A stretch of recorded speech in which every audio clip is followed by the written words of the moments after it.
Meaning of discompose.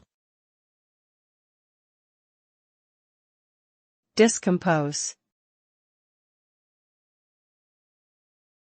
Discompose. Discompose. Discompose. The word discompose means to disturb or unsettle someone's emotional, mental, or physical state. It can refer to a feeling of anxiety or discomfort caused by a particular situation or event.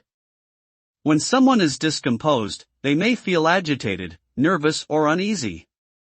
This can lead to a loss of focus, difficulty in making decisions, and a lack of confidence.